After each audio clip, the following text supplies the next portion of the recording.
And the big question, can we end homelessness and how? My answer to that is yes, and the how is political will. It's to shift those investments away from managing homelessness to invest in housing.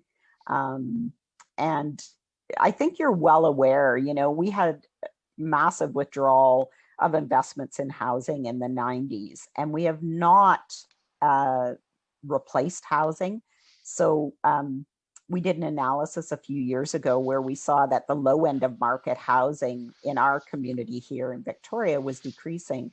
My guess is that is happening all over the place.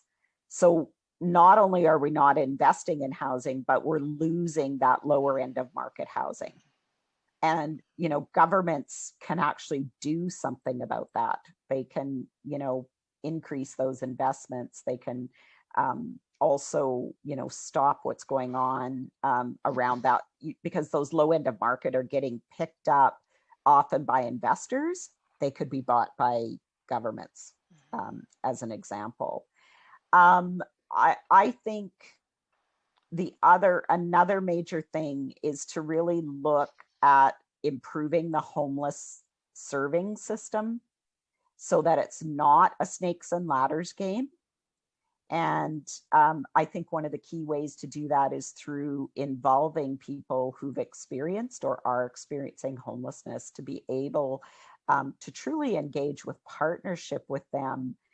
Because I think if the public at large was aware of what someone who's homeless has to do in order to get access to services, and the dead ends, and the constant, I'm trying to think of that snakes and ladder, what Yeah. snakes and ladders is, right? Yep. Climb up and then shoot down. Shoots right down. and Hmm. and I just can't think of a better metaphor for describing what people that are homeless have to do, when they're trying to access housing or they're trying to access services.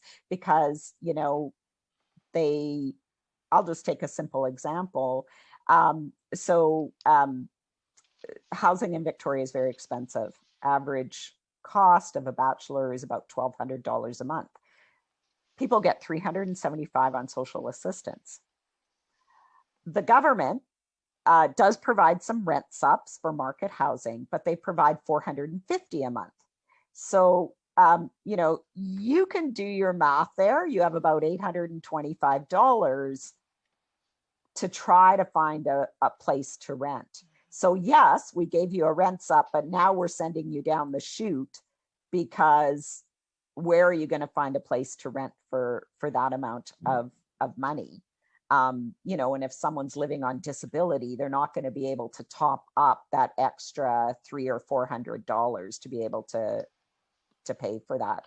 Hmm. And that's why my kind of comment about the low end of market suites is particularly important, I think, because that's the portion of the market that's been lost as well. So I think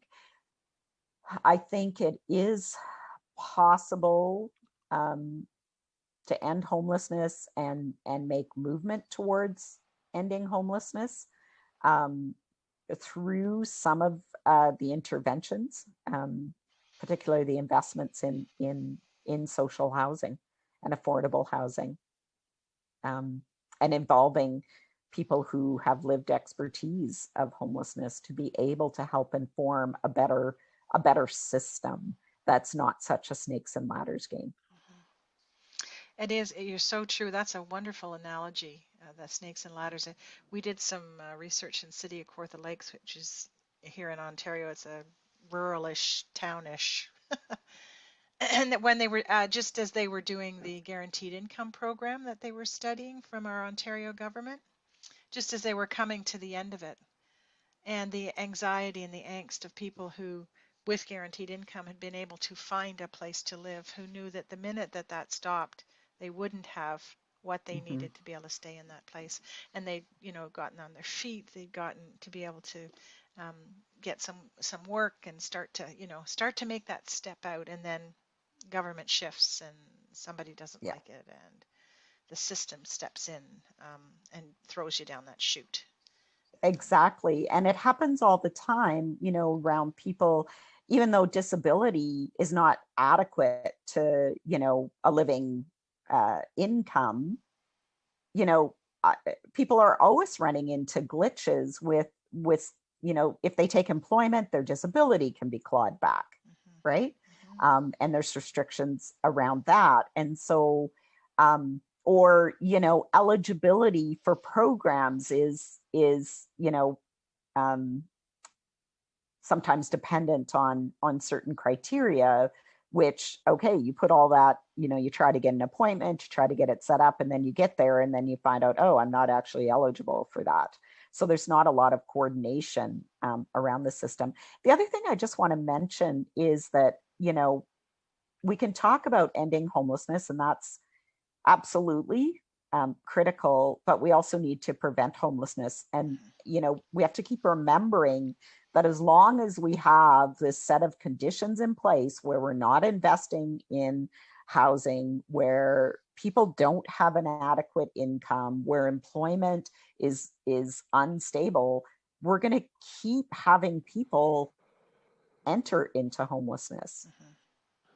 And we For need sure. to, you know, I mean, I would guess that some of the measures that were well, we know this, some of the measures that were introduced in COVID in terms of, moratorium on evictions, for example, would have prevented people from moving into homelessness. Mm-hmm. And I would say, I would like to mention that one too, is that we need really good eviction prevention and rapid rehousing policies so that people aren't consistently falling into homelessness. Um, Mm-hmm. you know, and having those kinds of policies and procedures in place in organizations. And that's part of the housing sector. So Mm-hmm. everybody's got a role there to play for sure. It would be beneficial if in this post-COVID recovery period that we could take some of the lessons of being able to move swiftly, provincially or government-wise, to solve some things Mm-hmm. rather than getting lost in the bureaucratic nightmare that housing has become. If we could just look at COVID and say, if we get nothing else out of this, let's get beyond that bureaucratic nightmare and get some things in place. Yeah. Um, And, I can think of a couple examples during COVID where, here in Victoria and Vancouver, there was the very quick purchase of hotels.